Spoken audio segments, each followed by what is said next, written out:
We're going to call this meeting to order since it's 9:30. This is the meeting of the Community and Economic Development Committee. It's June 17th, and if you could call our roll call for us, Mandy. And make sure that we're recorded. Yep, I see we are. So yes, if you would please do the roll call, that'd be great. Thanks. Yes, ma'am. Mr. Weddleton? Here. Ms. Kennedy? Here. Mr. Peterson? Present. Mr. Constant? Mr. Dunbar? Here. Ms. Zalatel? Here. And then non-committee members, Mr. Rivera? Mr. Perez Verdia? Here. Ms. Allard? Here. Ms. LaFrance? Chair, you have a quorum. Madam Clerk, I am here as well, Mr. Constant. Great, thank you. Okay, so we've got several new things on our agenda today, but I just wanted to ask if there was anything else that needed to be added.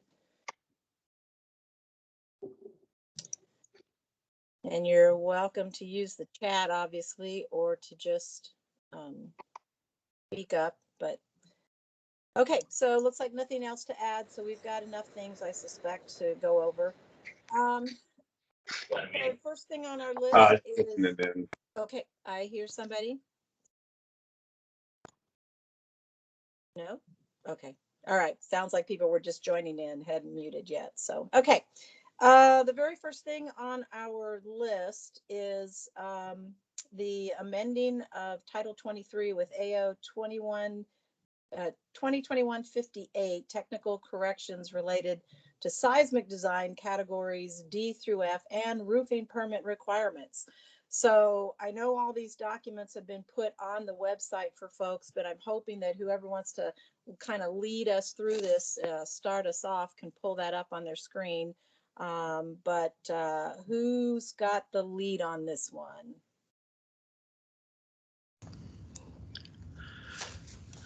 Looks like Mr. Dole. Hello, Chair. Hi, this is building official Bob Dole. This is a AO introduced by Assembly Member Weddleton. However, I'm prepared to speak to it. Okay, well, Mr. Weddleton, do you want to start us off, or would you like to have Mr. Dole kind of do the summary on this and get us started? Well, I think Mr. Dole has vastly more experience and knowledge on this and would do a far better job than I will. Okay, well, Mr. Dole, we'll let you start off, and I bet you Mr. Weddleton will chime in. So go ahead, Mr. Dole. Thank you, Chair. Basically, this AO would do two things. First, when we updated the 2018 building code through a clerical error, we did not adopt the full recommendations and changes that the Geotechnical Advisory Committee had determined was appropriate and the building board had agreed upon. With COVID and some other breaks that slowed down the process, we simply missed other changes that were necessary. And right now we have a disconnect in the code and it creates inconsistencies for seismic issues. The proposed language in 2315 1803.5.12 corrects that, so that we adopt what was intended to be adopted for the building code update last year. The other item you see there deals with re-roofing requirements. Basically, what this was an issue was brought to our attention by Jason Deal with Rainproof and other roofers. That when we adopted the code last year, a policy became a provision in terms of directing structural engineering analysis and reviews for doing certain re-roofs that frankly we didn't think was always necessary, and when not necessary, it created time and money problems for the owners and the re-roofers. Basically, the issue here is predominantly a flat roof. Flat roofs are bad. Water pools on them, water seeps through them, it rots the parts underneath, bad things happen. This change recognizes that at least as far back as 1970, a flat roof should have the strength. You can add a slight amount of material to create a slope, get rid of the draining. And doing that, you shouldn't have to go to a structural engineer who will have you do a lot of archaeological drilling and core sampling and analysis there. It basically recognizes that the roof was built we can say the roof was built appropriately beyond that point to be able to do what was intended in these situations. Now, if you have a roof with clear damage to the structural points and all, you're back with the structural folks. We see this as a means, though, to save money and time for the industry and for owners while still assuring safe buildings. That's a quick overview.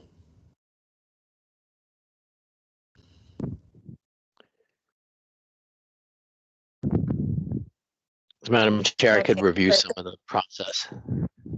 Okay, well, Mr. Weddleton, go ahead. Yeah, I appreciate that. And so this is, I shopped this around. I sent it to home builders through Drew Cason, Bill Taylor, Eric Visser, and Andre Spinelli, and got some feedback. I sent it to the Associated General Contractors, and some of these people may be online and have some comments. Civil engineer Steve Pannone, Ron Thompson took a look at it, and he may also be online. And I got some emails based on that. And I sent it to one roofer and got a response from another. And I also sent it to some of the Geotechnical Advisory Commission members and got a response back from the chair. And there was no opposition to any of the changes. There were comments that, other things should also be done that may, be something for later. The Geotech Advisory Commission said they actually had a number of suggestions that were not incorporated and are asking about the rest of those. So that might be something. So anyway, that's it's been sent around fairly widely to just kind of get feedback, and it's generally been positive or neutral. But I would recommend if you could, there's maybe people online who could speak to it as well. Actually, there are, and so I'm looking here at the chat to see, well, we have member questions, so I'll get to those first. Ms. Zolotel, go ahead. Thank you, Madam Chair. Just implementation question. If this is to pass, will this practically change anything for this current summer and roofing season? Thank you. The day this is through the chair, Assembly Member Zolotel, the day this is passed and effective, we will get rid of a requirement for structural engineering analysis and reports to accompany building permits, saving substantial time and money, and hopefully allowing some more roofs to get done this summer. Thank you. Okay, thank you. And typically in this committee, we open up to community member comments during discussions of some of our ordinances and that. So I don't necessarily want to make this the audience participation portion, but if there are people online that wanted to specifically mention something in regard to this that hasn't already been said, then please speak up, and we'll try to get to a couple of you if you have some comments. And my understanding is if you're on the phone, you would have to *6 or otherwise mute your computer, or unmute yourself on your computer. Hello? Yes, I hear somebody. So introduce yourself, please. I'll be brief. You said this is not orientation, but it's on the subject you're talking about. Correct. Okay, this is Eugene Haberman, but I'll be extremely brief. Not looking at exactly what you're referring to, but when I heard the words, excuse me, the Geotech Commission, which I've attended for years, but the COVID thing had made it more difficult to connect with. I would be concerned about anything that would strictly change the existing situation to make it the result would make it less secure in dealing with earthquakes. And when you talk about costs per se, and how much you're going to reduce costs by taking certain measures, the fact is there's a significant cost if you're changing the situation of engineering, that will cost people in the community and business elsewhere, and that structure that is being built or rebuilt. So I would caution you, I would strongly caution you not to say, we'll save money this way if we do it this way, but the end result is, imagine the cost not just in money, but in lives. We're talking about structural engineering as far as how things are built. And that's all I have to say. And I do appreciate that you encourage the people to speak on this issue or any issue, and you started the meeting this way. And thank you. All right. Bye. Thank you, Mr. Haberman. And my understanding is that this particular part, the geotechnical part of this ordinance, is really, it's just fixing the clerical record, just making sure that everything is aligned the way it should be in terms of the categories. So I think we're really not changing any of the standards. It's just taking care of some technical corrections that needed to be made. And Mr. Dole, you can correct me if I'm misinterpreting that. Chair, that is correct. If anything, we increase safety. We remove ambiguity and confusion by inconsistent things being adopted. This will actually enhance safety for the seismic provision, which is completely separate from the re-roofing provision. Correct. Okay, great. Thank you. Was there anybody else that wants to speak to this? Can I just say one point with what was just said there? Okay. Mr. Haberman? Okay. Yes, Go ahead. and it'd be a couple sentences is all. I hear that it's the definition change of that kind of scenario. But think about this. Anchorage and the Valley experiencing earthquakes. Wouldn't it be the time of, if all you're doing is changing the definitions and stuff like that, what are you doing as a community in making these structures that are being built more structurally sound dealing with earthquakes? Is this what was just said was, well, we're changing definitions and that's what we're doing. But if you're changing definitions, what are you doing about making sure the buildings are being built more structurally sound to resist and deal with those earthquakes? And that's all I have to say. Thank you. Okay, thank you. Okay, is there anyone else who would like to speak? Can you hear me? Yes, go ahead and just introduce yourself, please. This is Jason with Rainproof Roofing. Just kind of speak my piece on the roofing permit portion we're discussing here. The reality is the way this new code's been adopted, roofing contractors can't add anything to these flat roofs to enhance the performance of an existing condition without getting engineering. So the 1970 year was established by administration with, if these buildings were built to meet current code, weight limits and standards, why do we have to hire an engineer and prove that this building is going to meet it if it already meets it, right? We're kind of getting into the issue now with buildings older than 1970, but we'll deal with those when we get. But anything post 1970, they're already at 40 pounds per square foot. So why did we have to get an engineer? So that's where this is kind of going to clarify that and take that off the table. Okay, thank you. Any other comments? Someone has raised their hand and I'm not sure who that is because I don't have that popping up on my screen. So if you can unmute yourself, please go ahead. Madam Chair, this is Bill Taylor with Colony Builders. I have a quick question for Bob Dole. Bob, has anybody looked at the cost implications of this seismic technical correction, and if there are any cost implications? Through the chair, this is Bob Dole. We did not look at that because what we're basically doing is implementing what was the will of the body of the Geotechnical Advisory Commission and the building board as they envisioned this going forward last year and got lost in the through clerical error. So in making a correction, we didn't do a cost analysis. I always worry about technical corrections without looking at cost. Is that possible for you to ask the commission if there could potentially be any cost implications? Through the chair, this is Bob Dole. We could ask the GAC if they can make those calculations.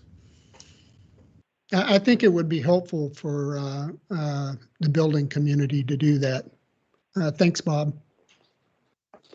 Thanks, Mr. Taylor. Thanks, Mr. Dole. I have a question from Mr. Spinelli. Go ahead, Mr. Spinelli. Hi, yeah, I just want to follow up on that. And thanks to Bob Dole. I had sent this to Keith Mobley, my geotech engineer, and he kind of gave me some comments back saying that some of the references to historical records and this and that he thought were kind of vague. And so he thought that there was just basically a lot of gray area that he couldn't really give me a good answer on what this change meant or what the cost implications would be, because there wasn't enough detail. And I guess going off of what Bill Taylor suggested, if we could flesh out some of these details, then we would know what kind of change this may or may not be to our projects, and then know how much cost that would be associated with it. So I'm not sure if that's possible or not, but I guess I just want to throw that in there. Thank you.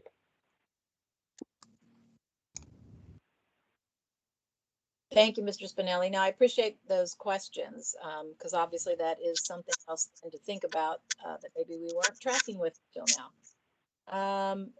So, Mr. Dole, any comments on what it would take to kind of get some more clarification? And obviously that means we would probably be delaying this ordinance a bit. But anyway, did you follow up on those questions, thoughts?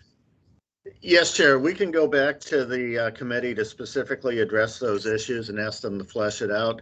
Given the time and the impact on this building season for Section 3 with the re-roofs, we would respectfully ask, though, that you look at severing out that portion so that the other portion dealing with re-roofs proceeds while we deal with that issue with the GAC. Okay, great. Yeah, we could do that. So, any member comments with this new thought here? Well, we can talk a little bit more about that. Let's see, I'm not seeing anybody in the chat on this. Is there any other speakers or members of the community that wanted to comment on this, on these two parts of this ordinance?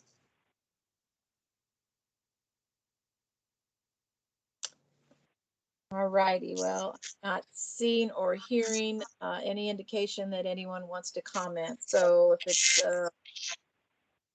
Mr. Weddleton, you didn't have anything else on this particular one? Because if not, then we'll move on to the next one. No, I think this is good. Thank you. All right, great. Thank you. Okay, the next one, I do believe, is another one of Mr. Weddleton's ordinances, and this is a draft for setting a cleanup standard for hydrocarbons. So, Mr. Weddleton, do you want to lead us off on this one? Yeah, this is clearly, if you read it, it's I guess technically it's a draft. I would say it's fairly chunky as we've worked through it and shopped it around to people who would be involved with this. But it's the catalyst is, there have been cases where some level of contaminated soils have been discovered, during a subdivision process, and there's no clear, consistent standard at the municipality for how much it should be cleaned up. Sometimes it might be, 100% cleanup, haul out every bit of contaminated soil, and it's quite costly and may not be, may be more costly than the benefits that are brought from that.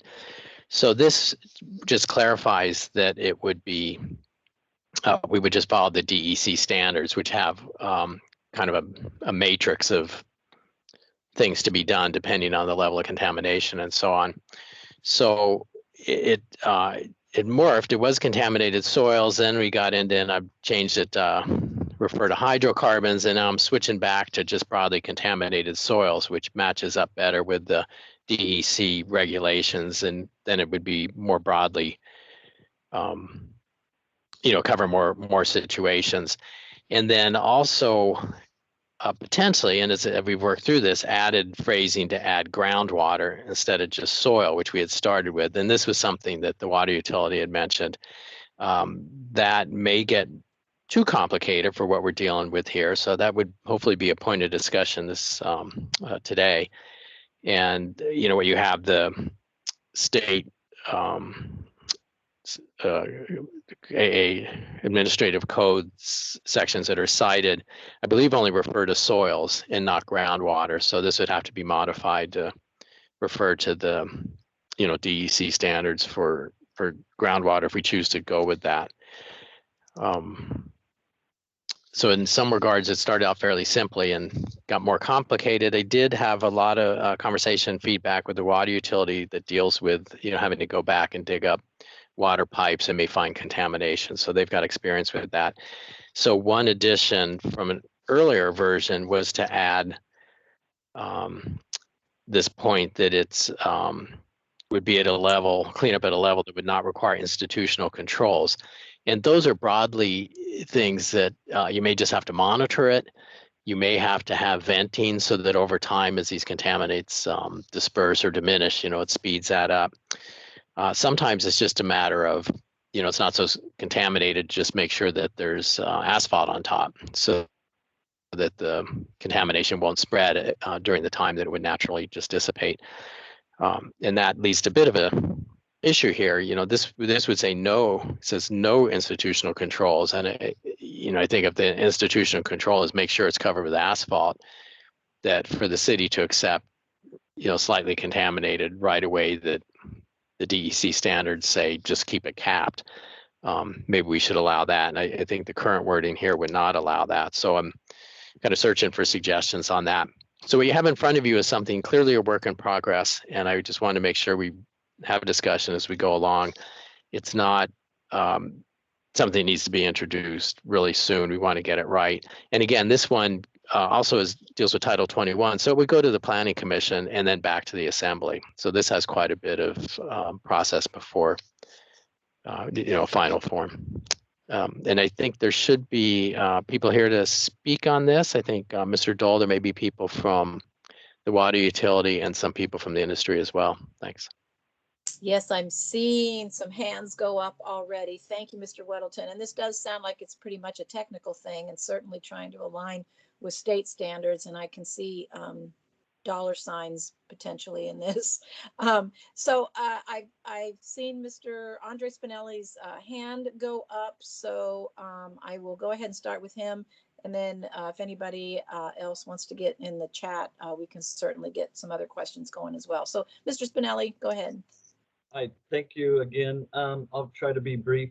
Basically, I just wanted to outline where this is an issue that the home builders have pushed. And what happened is, I've worked in Anchorage for a while and I've dealt with several contaminated sites. I've even dealt with one tank downtown that was partially on private property and MOA and within the MOA right away. And I had cleaned that up to DEC standards. It seems to be the case most times.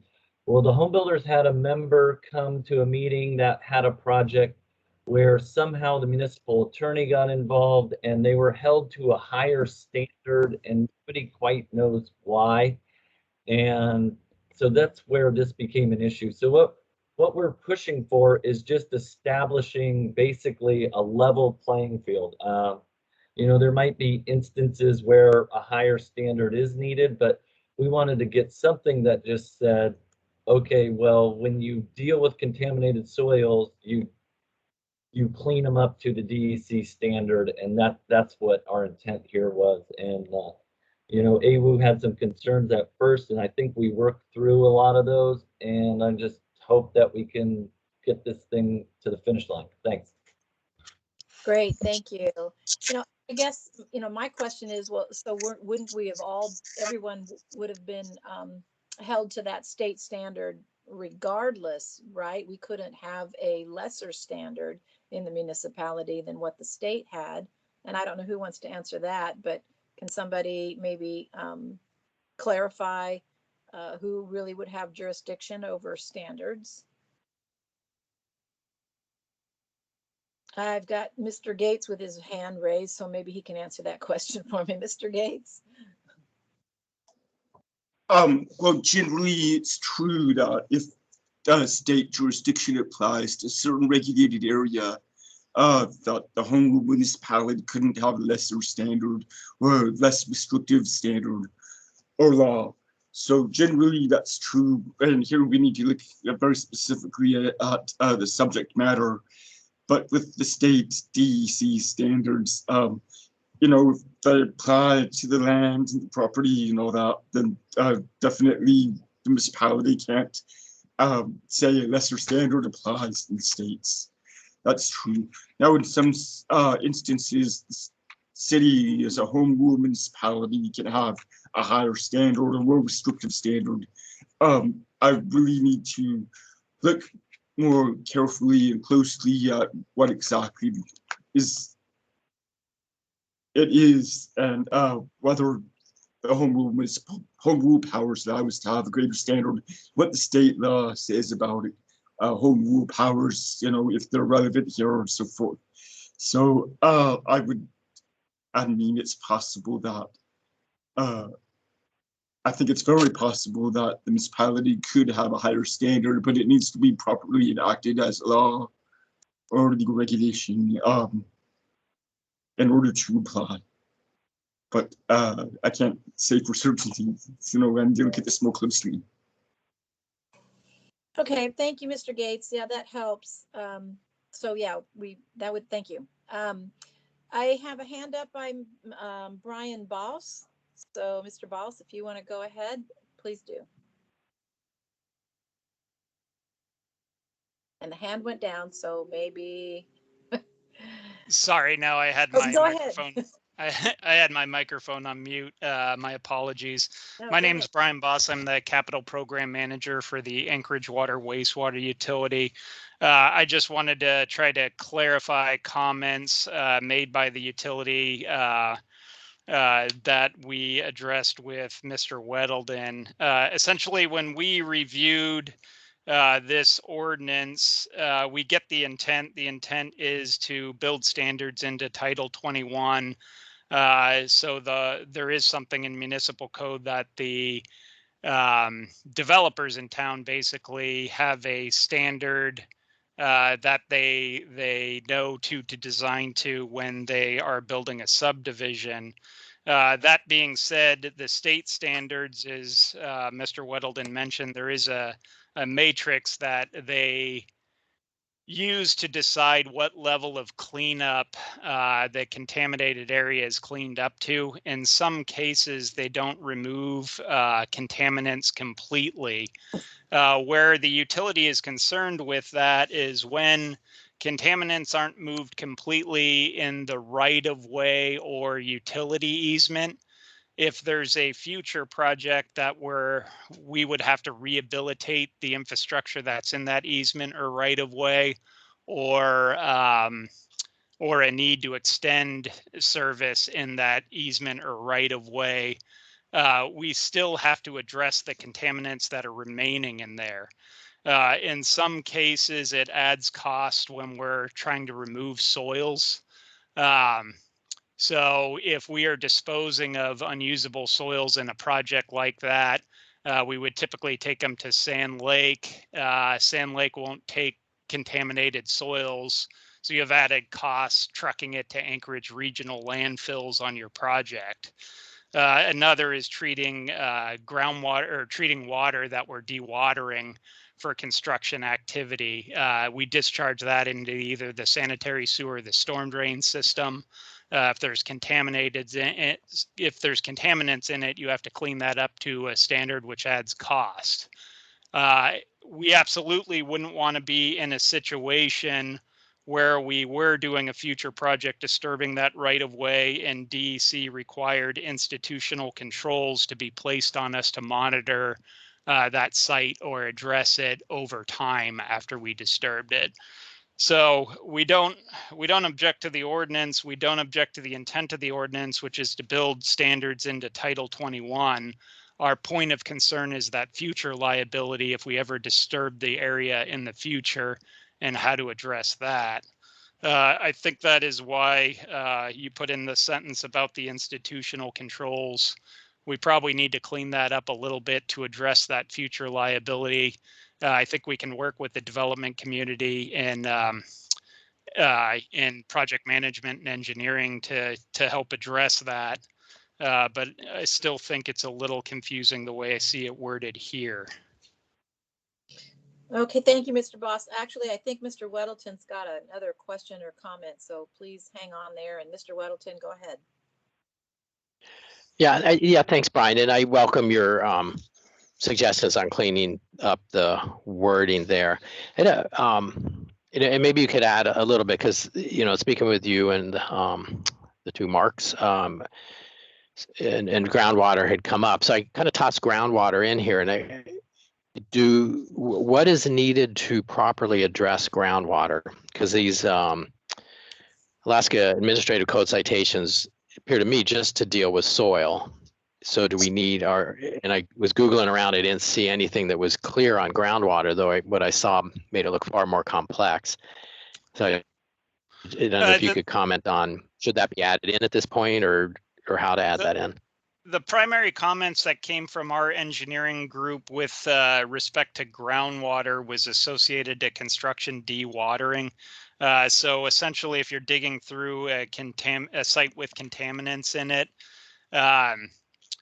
there's dewatering measures that you would use to basically dry out your trench when you're installing or rehabbing a water main or a sewer main.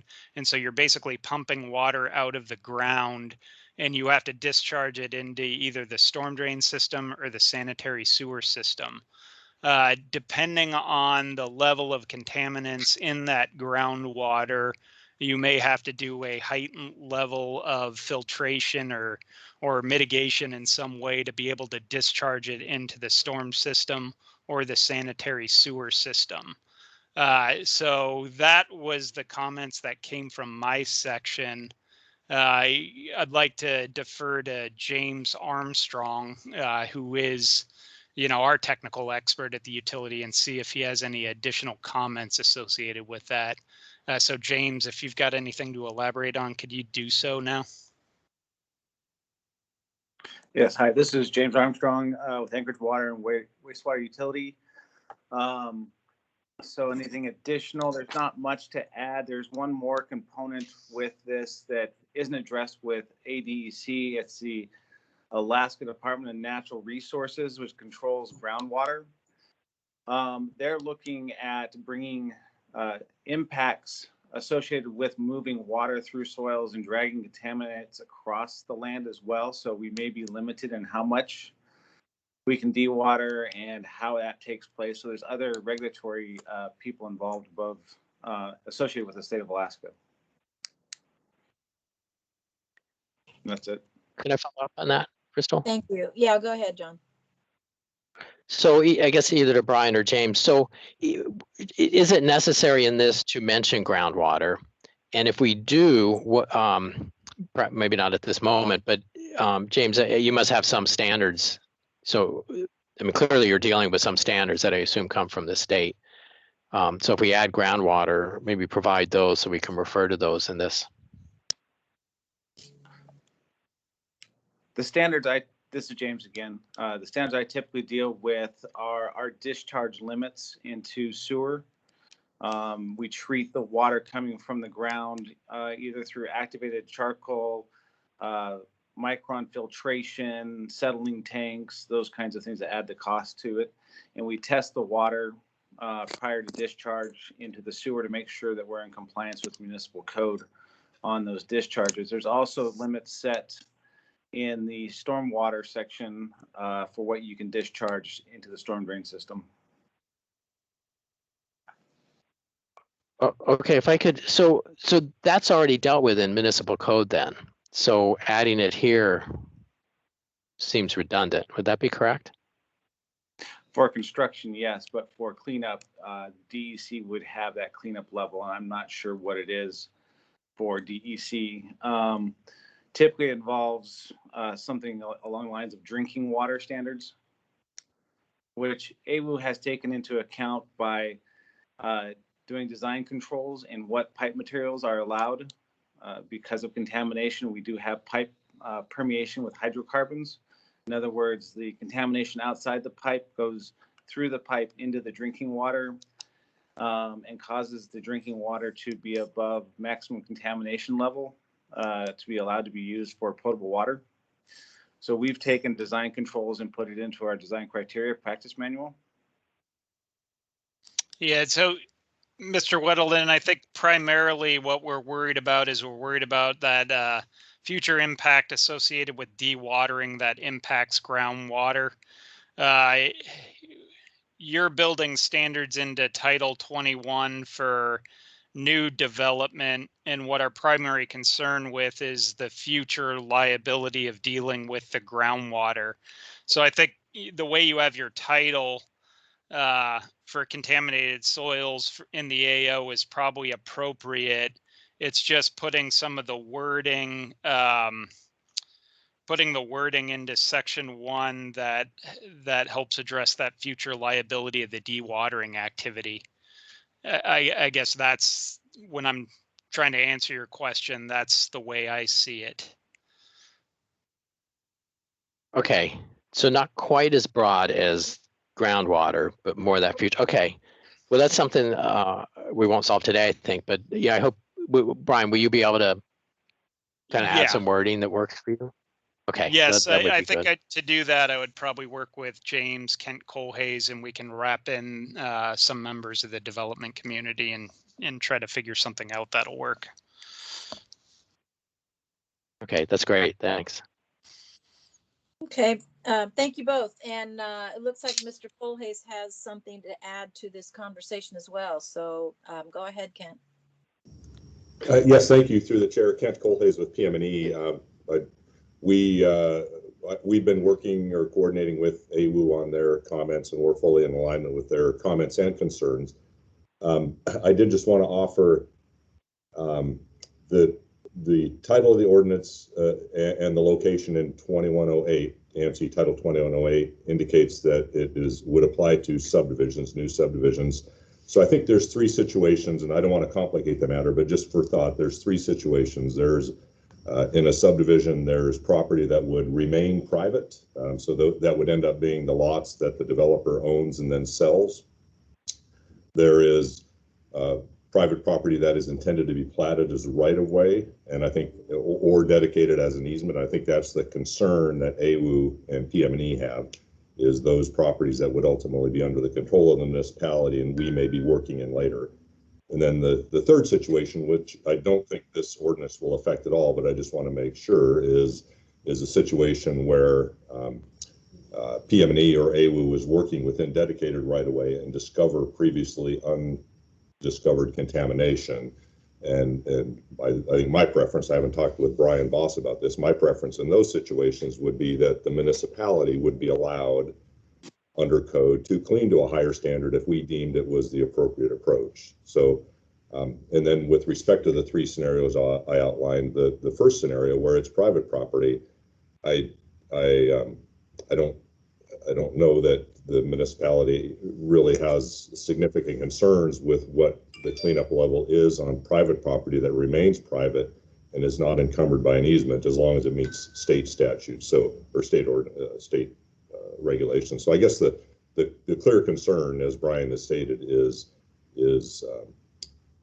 contaminated soil that will be in right-of-way or easements that are created as part of a subdivision. So just some thoughts I wanted to put on the table. Thank you very much. Thank you. Okay, so I have Mr. Constant in the queue. So go ahead, Mr. Constant. Thanks. The question for you, Kent. What I just heard you say is that you would prefer that the municipality be allowed to clean up to a higher standard. Did you mean the municipality, or did you mean to have the municipality require the developer to clean to a higher standard? Mike, through the chair to Member Constant, my comment really was intended to allow the municipality the latitude on a PM&E or AWU capital project where we're doing the work, not a developer. It's not part of a development, that we could elect to clean up to a higher standard if we deem it appropriate for the reasons that Brian Boss has stated. Thank you. Okay, thank you. Okay, I'm not seeing any other questions. And Mr. Welton, did you have anything to follow up with on that? No, this is good. I mean, this is a conversation I was looking for, and I will, keep working with Water Utility and Kent and the rest of the people to get this in a good spot. I appreciate it. Okay, thank you. And before we get off this topic, though, I see Mr. Gates' hand up. So go ahead, Mr. Gates. Yes, thank you. I wanted to follow on and ask Mr. Kohlhaas, additionally about allowing the municipality to clean up to a higher standard. And part of this, I think, relates to the dedication of the right-of-way of a subdivision. And I think we're recognizing here that there's going to be a public right-of-way, right, that's dedicated to the municipality as part of subdivision agreement when a developer plots out and designs and has drawings that show where the right-of-way is going to be, and then the dedication of that is accepted by the municipality. So I guess my follow-up here is, Mr. Kohlhaas, I think that after the dedication, the municipality can, of course, clean up to a higher standard.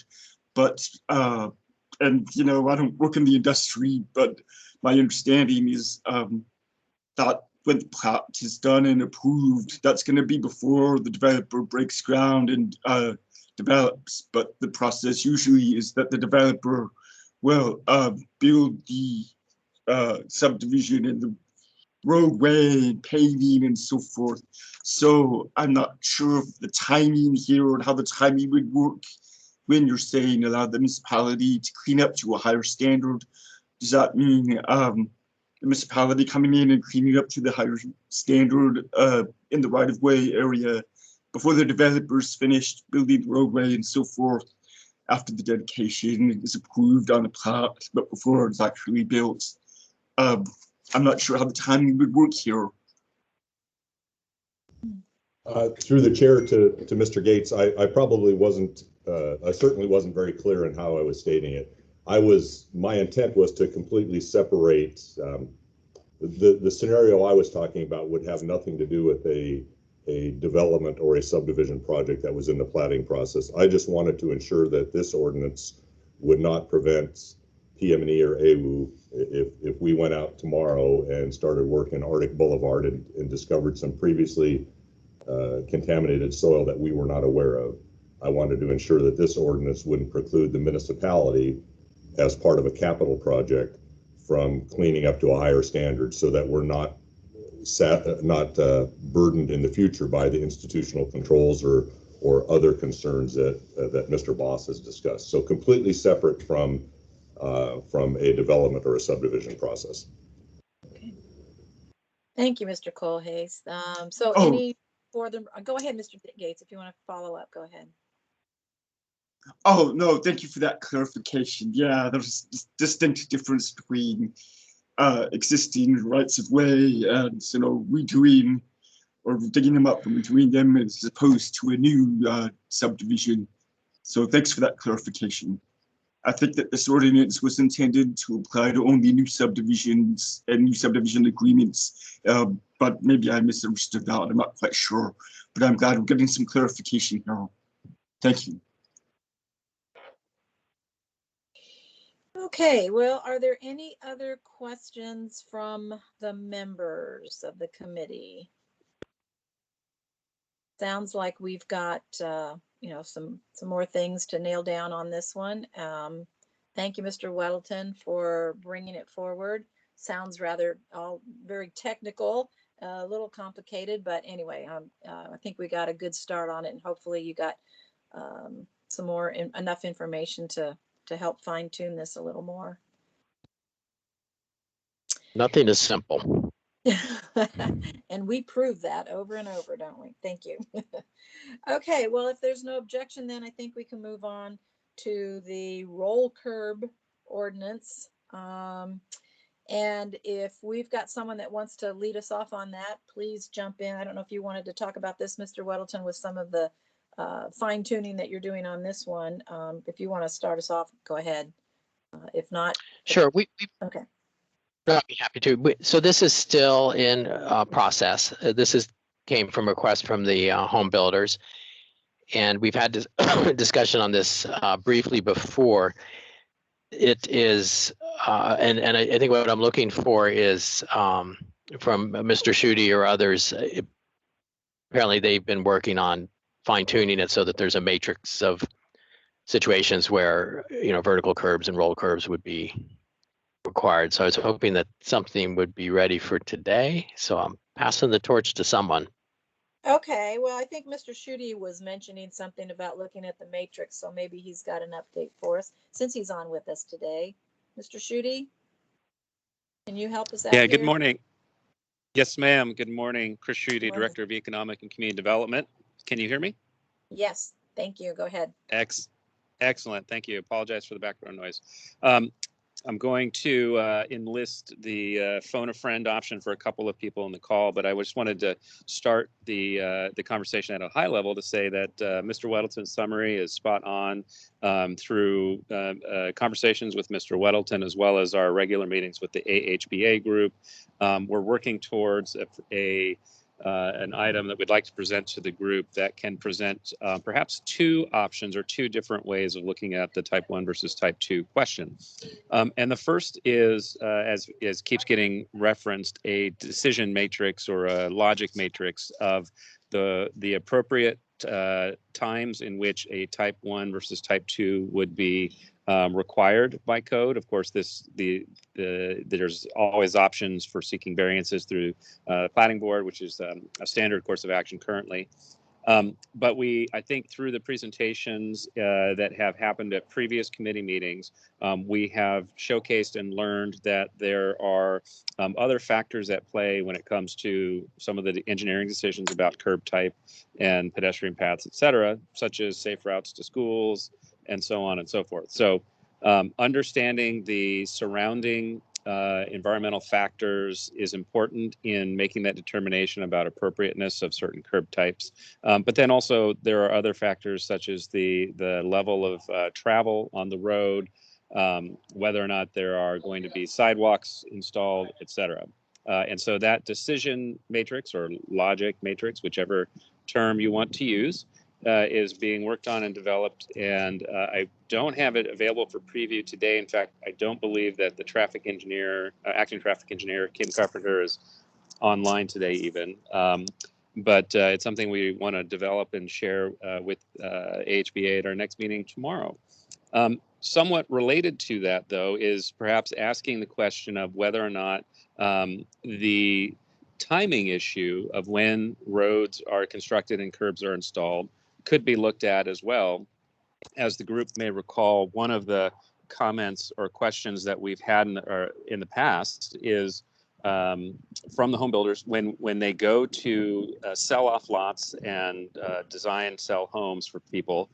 They don't always know where the home's going to be located on the site, and so sometimes there will be curb cuts that are built and installed during the land development phase, but come to find that the homeowner actually wants their house further to the west, and so the driveway cut is no longer valid. They got to tear it out and start over.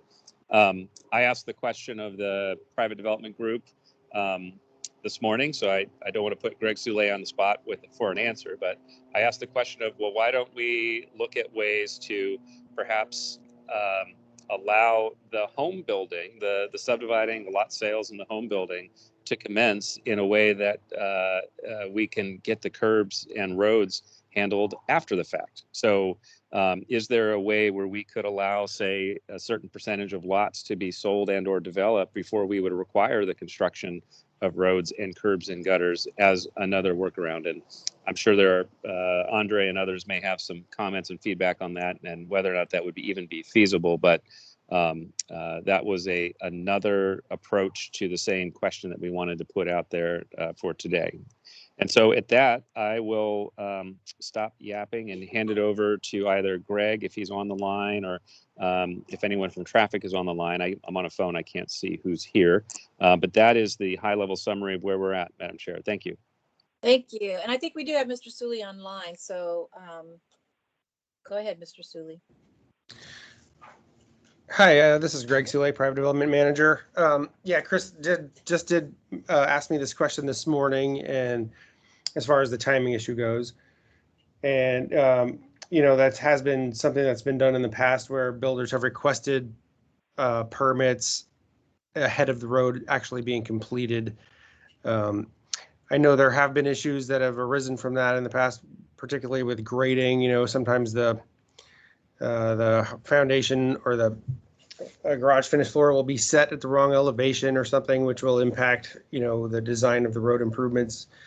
I do think that has been significantly improved with AG 44 and everything. So, I think there could be a way around that, but it's really, I think it's a good question for, it would probably work out best in subdivisions where the developer is the builder. Andre does a lot of those, and so does Holtquist, where they could actually figure out a way to work around each other with the road improvements and the building improvements, and maybe get the home started when they got to the top of type 2A, just before they start setting the pouring the curb and putting in the leveling course and that sort of thing. So it might be an idea worth exploring, and maybe I have to probably chat with the builders and the developers actually to see if that's something they could do. It's not really a question that I can just answer right now. Okay, thank you. I've got a couple members in the chat in line, so let me get to those questions because I'm sure either you or maybe Mr. Schutte or Mr. Weddleton. I don't know. Anyway, let's see if we can get these questions answered. Mr. Dunbar, go ahead.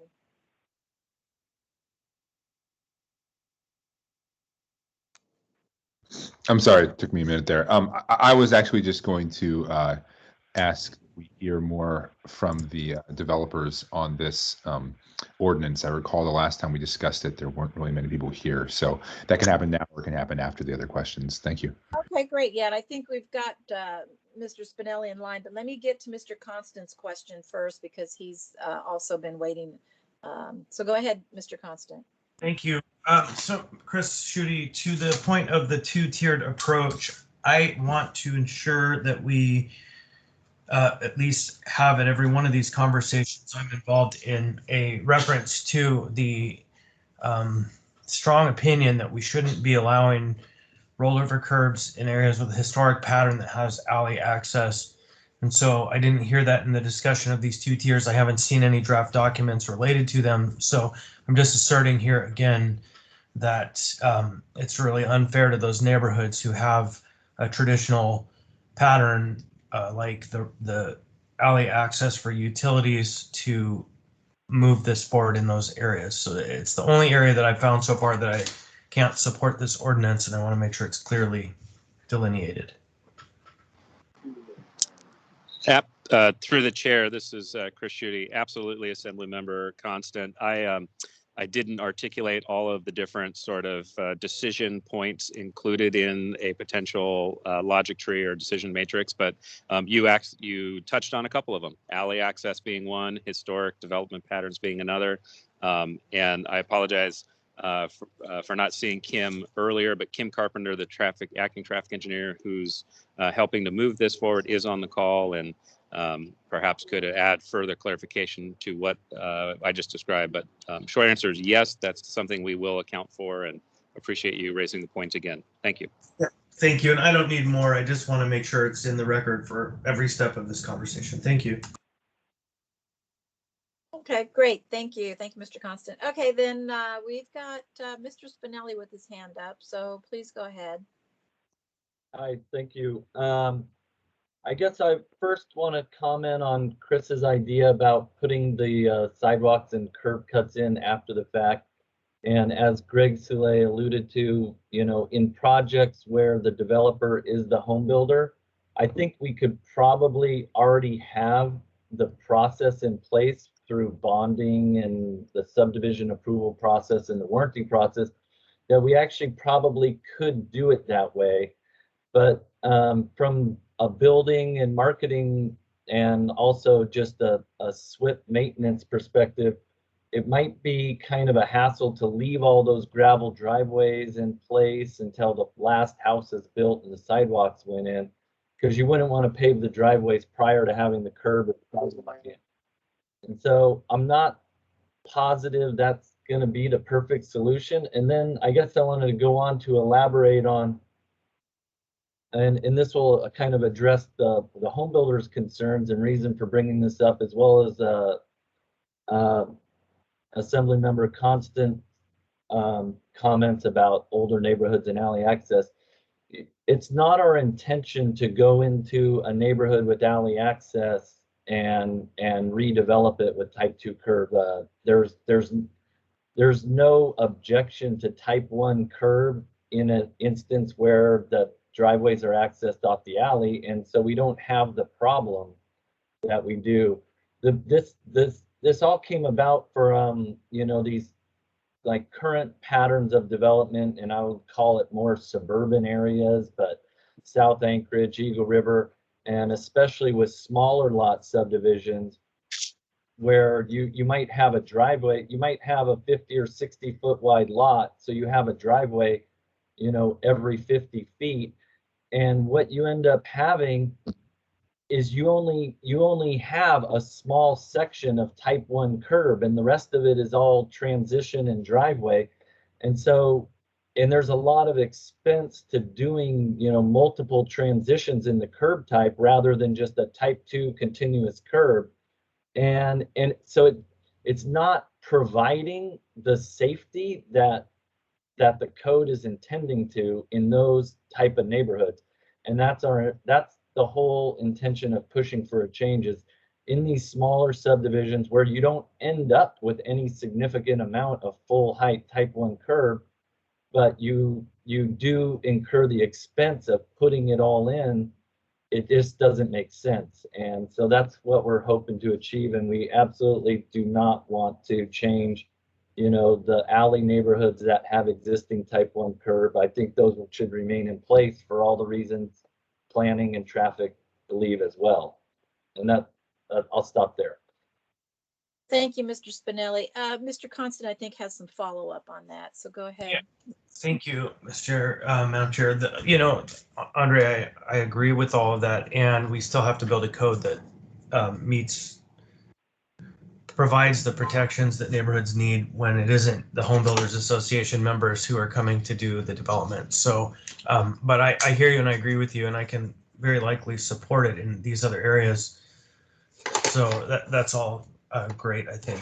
We just have to build the code to protect those areas from people who don't agree with even you and the home builders. Thank you, Mr. Constant. Okay, and I see Kent Colhase's hand is up, so go ahead, Mr. Colhase. Yes, thank you through the chair. Really tying into Mr. Spinelli's comments and Mr. Constant's concerns, the draft ordinance as written would I believe require PM&E in the situation where we're going into a subdivision like Pleasant Valley, where we recently did a major reconstruction. It would require PM&E to install roll curb or to go to the plating board for a variance. So my specific request would be that that we look at some language that would allow flexibility for the municipality on a capital project to install type 1 curb, either where there is existing type 1 curb and we're removing it for reconstruction, or where we're upgrading a street from perhaps strip pave to full improvement standard with curb and gutter. Thank you. Thank you, Mr. Colhase.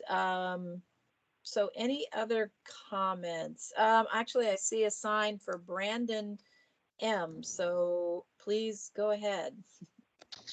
Yeah, this is Brandon Marcotte. I just wanted to respond to two of the comments. One immediately from Kent.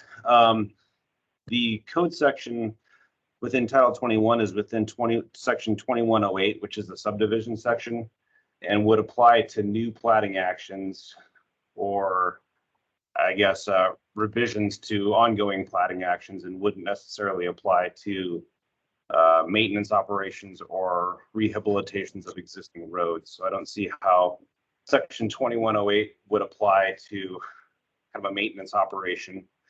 For one point, the other point being that the sequencing of constructing curbs and maybe leaving them last in the process of construction is problematic from a number of things. One, the curb line is the lowest portion of the road, typical section when it's constructed, and therefore it's constructed first before the sidewalk and the pavement go in. So you're constructing the lowest point of your road at which collects your runoff and directs it towards your drainage infrastructure. It would be a very bad form to leave the curb line out and drain water towards exposed ground, which would therefore then get into your road section and cause further problems. So there's a reason the curb goes in first, and that's because everything is built to drain towards the curb, and leaving it to go in last, I think, is a very bad idea. One, from an engineering standpoint, and two, from just a logistical solution, as Mr. Spinelli said, coming in after the fact when there's homes in there would just be a logistical nightmare, I think. So those are the only 2 points that I had. Thank you. Well, I do have another question, I believe, or at least in the queue, is Mr. Dunbar. So Mr. Dunbar, go ahead. Thank you, Madam Chair.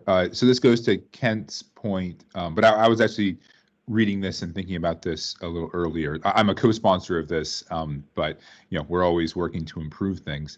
On page 2 of the ordinance, in the inserted language for residential minor streets is defined.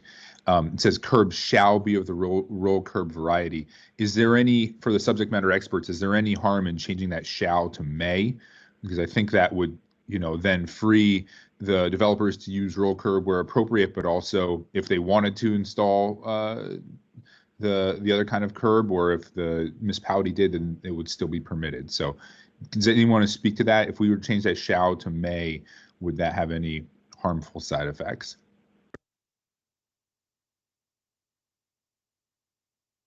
So is there anybody speak to that? Through the chair. Go ahead. Through the chair to Mr. Dunbar, Kent Colhays again. I think that change would be acceptable.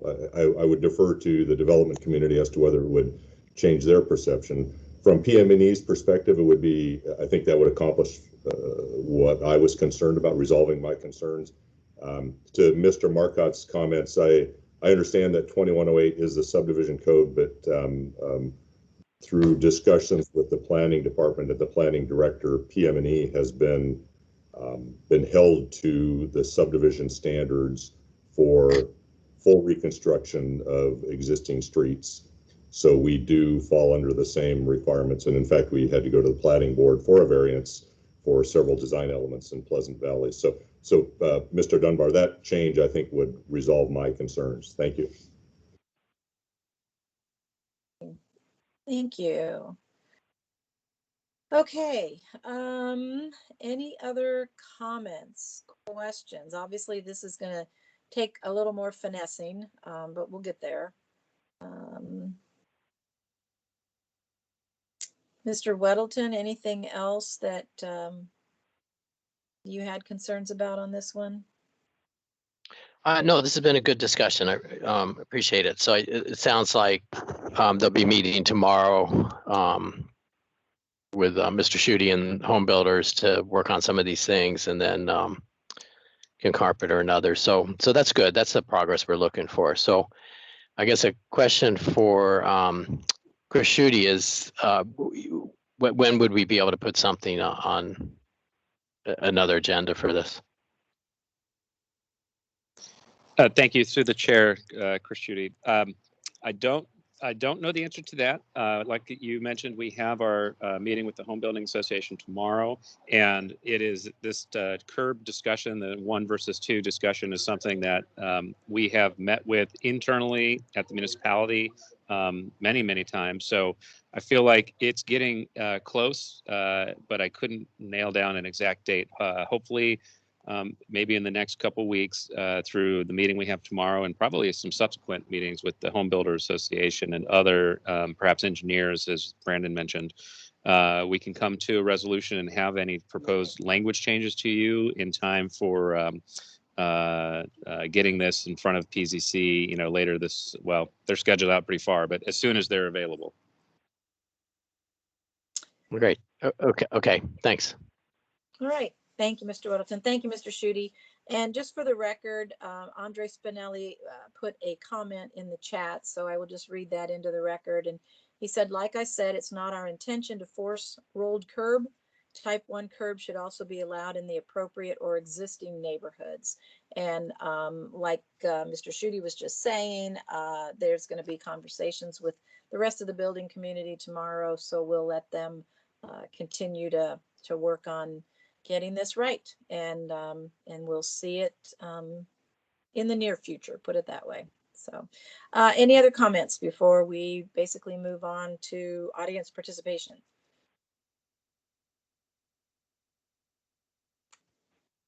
So I'm not hearing any or seeing any hands up, so let's move on to audience participation. Is there anyone who would like to participate? This is Eugene Carl Haberman. Okay, I'm not going to be saying anything. Just to note that I attended your entire meeting, and thank you very much. All right, thank you, Mr. Haberman. All right, anyone else? Last call will be ending early if that's the case. So I see no one taking me up on last call for public participation. So, all Madam right. Chair. Madam Chair. Yes, Mr. Constant. Yeah, thank you. So starting next month, the committee that follows on this committee is very likely going back to in-person attendance. And so I just want folks to know, and that's the Enterprise and Utility Oversight Committee, that we might have to talk between the chairs of the committees to figure out a way to space and time them so that members can be on an online Zoom for this meeting and then get to City Hall for the one immediately following. So I just wanted to put that in people's minds. Okay, thank you. Yeah, that's something that scheduling is going to be a little bit tricky here, because I know, Mr. Weddleton, you can chime in on this, but we're discussing when we're going to be going back to the building permitting office. So we haven't quite made that decision yet either. So Mr. Weddleton, do you have anything else to add to that scheduling conversation? Yeah, Chris, we at this point, we are expecting in July to be back to live meetings at the permitting center. Okay, well, That's helpful. Thank you, Madam Chair. That's helpful. And so then we may need to figure out a way to add an extra 15 minutes between the meetings so people can get from there to there. Exactly. Prior to COVID, we started at 9. That is true. Right. You start at 9, so that's something else to just think if we're going to try to get back on track, so to speak. So Yep. we'll work that out. Anything else? Chair, could I say something in regard to, because I had my comment is very brief, because the announcement was sent for Constant. Could I just respond? Okay, Mr. Haberman, I'll give you another 30 seconds. Sure, go ahead. Well, I didn't even use this. I used a few seconds before. All I'm going to say is a strong protest, moving the meetings away from the assembly chambers and returning to, as pre-COVID times, business as usual. This is not the way to appropriately hold meetings, and you need to have those meetings at the assembly chambers, even committee meetings. And to take this direction is insensitive, totally insensitive to really have an appropriate conversation with people before you make a decision. That concludes my statement. Thank you. All right, thank you, Mr. Haberman. Okay, any members, last comments then? Or can we adjourn? Adjourn. All righty, thank you. Thanks, everybody. We are adjourned.